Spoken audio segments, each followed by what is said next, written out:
Hello everyone. आज हम लोगों का ये राजस्थान जेएलओ का पेपर 3 एक्सप्लेन आज करना शुरू करेंगे।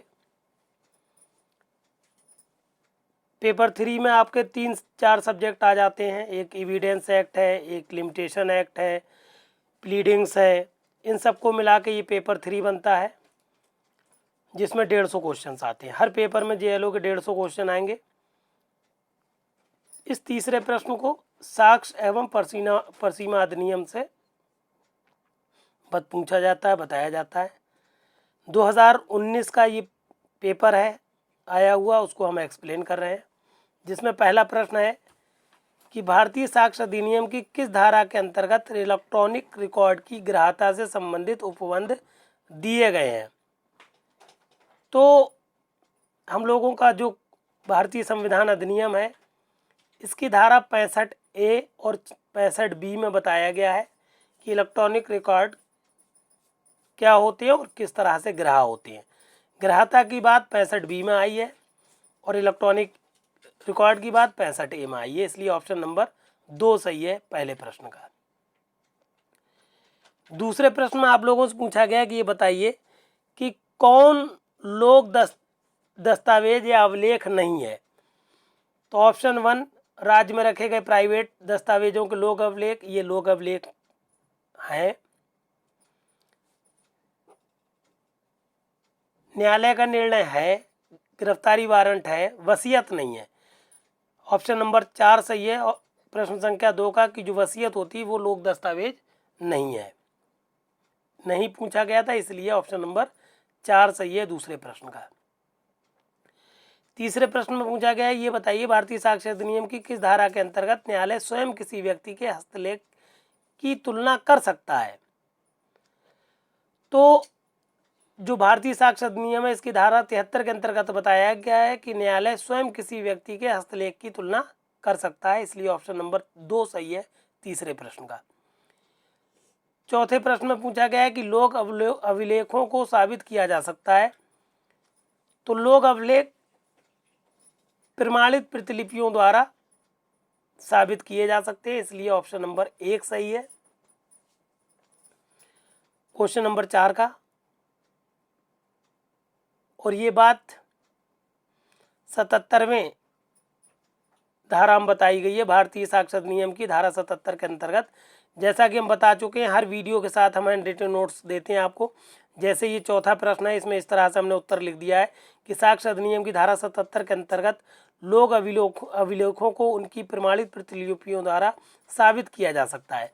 हर प्रश्न को उत्तर की फॉर्म में हम फ्रेम कर दिए हैं, इसलिए यहाँ से आपका बेहतरीन रिवीजन भी होता चला जाएगा और पूरा मैटर आपका क्लियर होता चला जाएगा।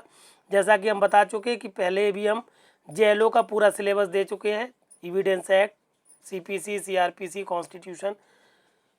इसलिए अगर आपने हमारे चैनल को सब्सक्राइब ना किया हो तो सब्सक्राइब कर लीजिएगा और सारा मैटर आपको फ्री ऑफ कॉस्ट मिल जाएगा।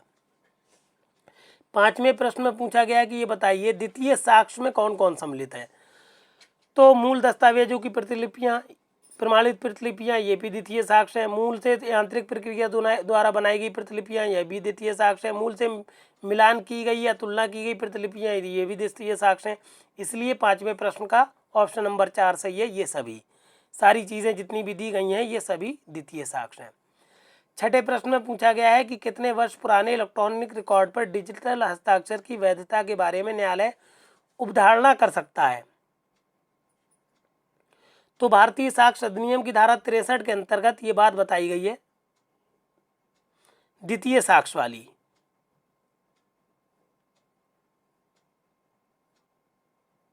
जो हमने अभी बात 5वें प्रश्न की थी कि अगर आपसे पूछ ले कि द्वितीय साक्ष्य की बात कहाँ पर हुई है, तो आप बता देंगे धारा 63 में।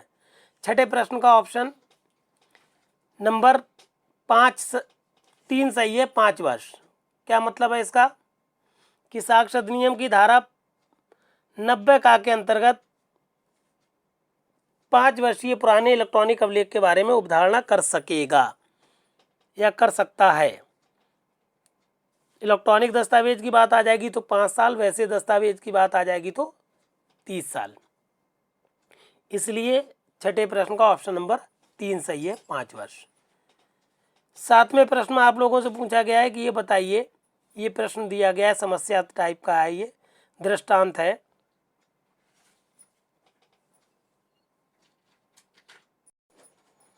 सातवें प्रश्न में पूछा गया है कि का एक घोड़ा खाको बेचता है और मौखिक वारंटी देता है। खाको का इन शब्दों को लिखकर एक कागज पर देता है कि का से 1000 रुपये में एक घोड़ा खरीदा। खा मौखिक गारंटी साबित कर सकेगा। ये बताइए ये साक्ष्य ग्राह्य होगा कि नहीं होगा। तो ये एग्जैक्टली जो प्रश्न है ये साक्ष्य अधिनियम की धारा 92 के परंतुक से अराइज हुआ है और उसमें आपको बताया गया है कि इस तरह का अगर स्टेटमेंट दिया जाता है कि कहीं आप लिख के दे रहे हैं कागज पर, तो वहां पर क्या होगा, मौखिक साक्ष्य की गारंटी साक्ष्य में ग्राह्य होगी। इसलिए 7वें प्रश्न का ऑप्शन नंबर 1 सही है, ये साक्ष्य ग्राह्य होगा। 8वें प्रश्न में पूछा गया कि ये बताइए भारतीय साक्ष्य अधिनियम की किस धारा के अंतर्गत सबूत का भार परिभाषित है। तो भारतीय साक्ष्य अधिनियम की धारा 101 में सबूत का भार की परिभाषा दी गई है। 9वें प्रश्न में पूछा गया है कि ये बताइए का पर आरोप है कि उसने रेल यात्रा बिना टिकट की है। ये साबित करने का भार कि उसके पास टिकट था किस पर होगा। तो हम लोगों का भारतीय साक्ष्य अधिनियम की धारा 106 है, इसमें ये बताया गया है कि ये साबित करने के बाद कि कोई चीज़, कोई विशेष चीज़ किसी व्यक्ति के पास है, ये साबित करने के बाद उसी व्यक्ति पर होता है। इसलिए भारतीय साक्ष्य अधिनियम की धारा 106 के अंतर्गत ये साबित करने के बाद कि उसके पास टिकट है का पर है। इसलिए ऑप्शन नंबर 3 सही है 9वें प्रश्न का।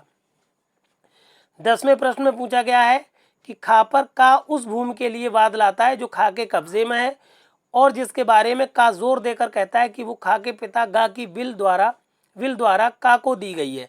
सबूत का भार किस पर होता है या किस पर है। तो जो वाद लाया है, कौन लाया है, का लाया है। किस पर लाया, खा पर लाया है, इसलिए साबित करने का भार भी का पर है। इसलिए 10वें का ऑप्शन नंबर 1 सही है। 11वें प्रश्न में पूछा गया कि ये बताइए भारतीय साक्ष्य अधिनियम की किस धारा के अंतर्गत इलेक्ट्रॉनिक करार से संबंधित प्रावधान है।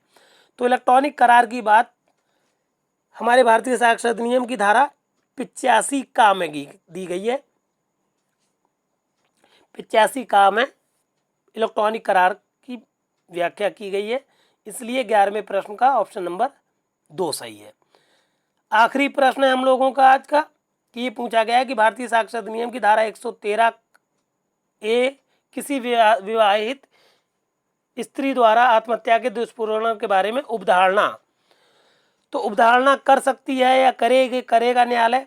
तो 113 ए में कहा गया है उपधारणा कर सकता है कि कहीं पर अगर बात आए कि किसी महिला ने विवाहित स्त्री ने क्या किया है, आत्महत्या के लिए उसे दुष्प्रेरित किया गया था या उसको उत्प्रेरित किया गया था किसी प्रताड़ना द्वारा, तो इस मामले में क्या करेगा न्यायालय, उपधारणा कर सकता है। ये खंडनीय उपधारणा होती है विधि की, इसलिए कर सकता है।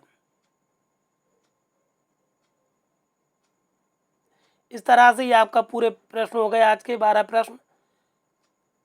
जैसा कि हमने बताया है ये इस तरह से हैंड रिटन नोट्स दे देते हैं हम आपको जिसमें आप डायरेक्ट मैटर को याद कर सकते हैं और ये मैटर हम आपको तब तक देते रहेंगे जब तक आपका पेपर नहीं हो जाता है। इस तरह से आपका पूरा रिवीजन हो जाएगा। पूरा सिलेबस हम JLO का आपको राजस्थान JLO का पूरा सिलेबस दे चुके हैं।